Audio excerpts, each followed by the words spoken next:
ఇవాళ కాంగ్రెస్ పార్టీ అధికారంలోకి వచ్చిన తర్వాత ఇగో ఈ రకంగా చెరువులు, వాగులు, వంకలు మొత్తం పూర్తిగా ఎండిపోయినాయి. ముంపు గ్రామాలు ఇవి. ఇది ఎక్కడ? ఊరునే తేల్చినటువంటి కరువుతోని ఈ ఊరు బయటకు వచ్చేసింది. అంటే డ్యాంలో నీళ్లు మొత్తం పూర్తిగా ఎండిపోయింది. రాజన్న సిరిసిల్ల జిల్లా బోయినపల్లి మండలంలోని రాజరాజేశ్వర మధ్యమానేరు జలాశయంలో నీరు తగ్గడంతో ముంపు గ్రామాలు బయటపడుతున్నాయి. ఈ జలాశయం నిర్మాణంలో 11 గ్రామాలు ముంపునకు గురైనాయి. ఆ 11 గ్రామాలు ఇక బయటకు వచ్చినటువంటి పరిస్థితి. మన ఉన్న లోయర్ మానేరు డ్యాంకు నీటిని విడుదల చేస్తుండటంతో జలాశయంలో నీరు తగ్గి ముంపు గ్రామాల్లోని ఇల్లు, ఆలయాలు మొత్తం బయటకు వచ్చి ఇట్లా కనబడుతున్నాయి. నీళ్లు లేకుండా అయిపోయినాయి రాష్ట్రంలో. ఇక బోరుమన్న చెరువు ఎండిపోయింది. నల్గొండ జిల్లా ముషంపల్లి గ్రామంలోని చెరువు ఇది, నల్గొండలో. ఇట్లా ఉంది మన రేవంత్ అన్న పరిపాలన. ఇక మరోవైపు రేవంత్ రెడ్డి ఏమో చేస్తుండే. ఇక్కడ ఏం చేస్తుండయా అంటే, తుక్కగూడ సభ ఏర్పాట్లపైన అధికారులతో చర్చిస్తున్న సీఎం రేవంత్ రెడ్డి. చిత్రంలో ఎమ్మెల్యే మల్రెడ్డి, రంగారెడ్డి తదితరులు. ప్రజలారా మీకు దండం పెట్టి చెప్తున్నా, మీరు చేసింది ముమ్మాటికి తప్పు చేసినారు. రేవంత్ రెడ్డిని అధికారంలోకి తీసుకురావడమే పెద్ద తప్పు. మీరు చేసిన తప్పే అది.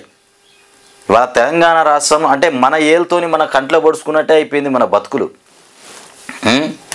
కేసీఆర్ 10 ఏళ్ల పాలనలో 100 ఏళ్ల విధ్వంసం. బిడ్డ జైలుకు వెళ్ళాక ఆయనకు ప్రజలు గుర్తుకొచ్చారు. ఇక వేల పుస్తకాలు చదివినా వానాకాలం ఎప్పుడొచ్చేది తెలియదా? ఎన్నికల్లో లబ్ధి కోసమే మాజీ సీఎం ఇక వేషాలు. ముఖ్యమంత్రి రేవంత్ రెడ్డి విమర్శలు. అంటే దీన్ని బట్టి రేవంత్ రెడ్డి ఏం చెప్తుండు? కరువు వచ్చినా, కాటకం వచ్చినా మాజీ ముఖ్యమంత్రిగా ఉన్నటువంటి కేసీఆర్ గతంలో ఆయన ఇప్పుడు ప్రజల మధ్యకు రావద్దు, ప్రజల మధ్యలోకి వచ్చి ప్రజల్లో ఉన్నటువంటి కష్టాలను తెలుసుకోవద్దు, ఇంట్లోనే ఉండాలి. అప్పుడు మాత్రమే రేవంత్ రెడ్డి గారికి చాలా సంతోషం. ప్రజల్లోకి వస్తే ఇగో లేనిపోని అబండాలు ఇట్లా వేస్తాడన్నట్టు. ఇప్పుడు వానాకాలమే కాదా, నీళ్ళు ఎక్కడ ఉంటాయి అని మాట్లాడుతాడు. మరి గతంలో కేసీఆర్ కూడా ముఖ్యమంత్రి ఉన్నప్పుడు వాటర్ ఉన్నాయి కదా,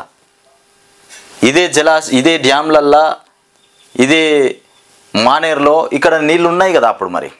మరి ఇప్పుడెందుకు నీళ్ళు ఎండిపోయినాయి?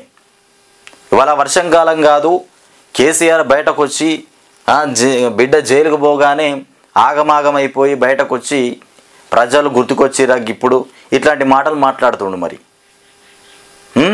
మరి ఇన్ని రోజులు వాటర్ ఎట్లా ఉన్నాయి? గతంలో కూడా ఎండాకాలం, వానాకాలం అన్ని కాలాలు వచ్చినాయి. అప్పుడు డ్యామ్లలో నీళ్ళు ఉన్నాయి, అన్ని కాలువలలో కూడా నీళ్లు పారినాయి.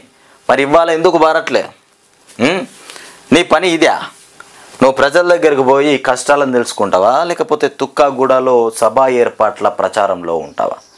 నువ్వు చేసే పని చాలా బాగుంది, కానీ కేసీఆర్ చేసే పని బాగలేదు.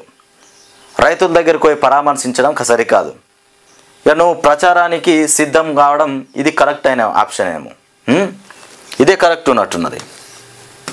ఇగో తెలంగాణలో కేసీఆర్ 10 ఏళ్ల పాలనలో 100 ఏళ్ల విధ్వంసం చేశారని ముఖ్యమంత్రి రేవంత్ రెడ్డి ఆరోపించారు.